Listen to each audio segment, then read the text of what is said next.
CM Pushkar Singh Dhami ने Gandhi park Dehradun में शौर्य दिवस के अवसर पर शहीद स्मारक पर पुष्प चक्र अर्पित कर कारगिल शहीदों को श्रद्धांजलि दी।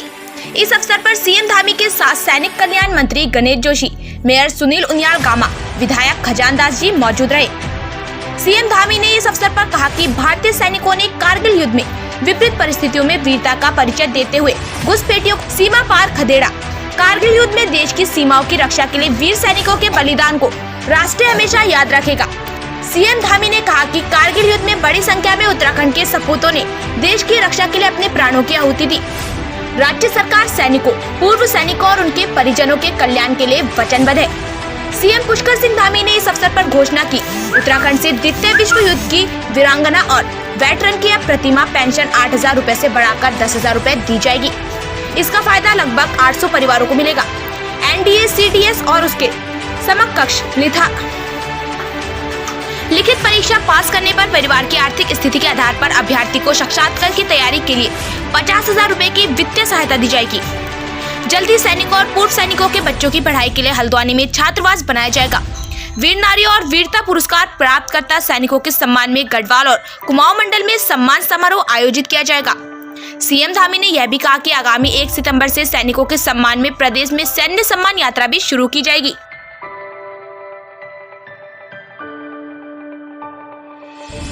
कारगिल विजय दिवस हमारी सेना के अदम्य साहस और वीरता का परिचायक था, जिसमें भारतीय सेना ने कारगिल पर विजय प्राप्त की। मैं आज कारगिल विजय दिवस के अवसर पर सभी हमारे सैनिकों को मैं अपनी शुभकामनाएं देता हूं, बहुत बधाई देता हूं और साथ ही साथ सभी शहीदों को मैं नमन करता हूं। इस अवसर पर चूँकि सैनिकों का ये बहुत बड़ा दिवस है और इस दिवस पर हमारी सरकार ने जो द्वितीय विश्व युद्ध के बार विडोज एवं वेटरन्स को राज्य सरकार की ओर से दी जाने वाली पेंशन की धनराशि को बढ़ाकर 8,000 रुपये से अब 10,000 रुपये कर दी है, प्रतिमा कर दी है। इसमें लगभग 800 परिवारों को इसका सीधे सीधे लाभ मिलेगा।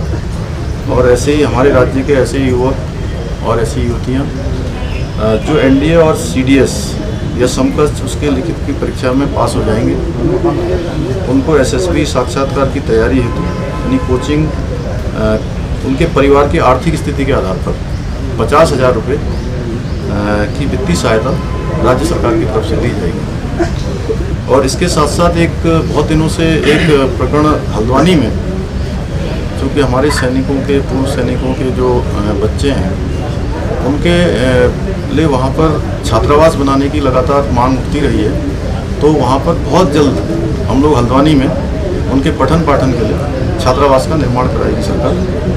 और साथ ही साथ जो हमारी वीर नारियाँ हैं और जो गैलेंट्री अवार्ड हमारे सैनिक हैं, उन सैनिकों के सम्मान में हम कुमाऊं और गढ़वाल दोनों जगह पर उनके बड़े 2 सम्मान समारोह आयोजित करेंगे। सीएम साहब, प्रधानमंत्री जी ने 5वें धाम के तौर पर सैन्य धाम की स्थापना की बात करी, स्थिति पहुंची है? सैन्य धाम के लिए सभी जो जरूरी इंतजाम है वो किए जा रहे हैं।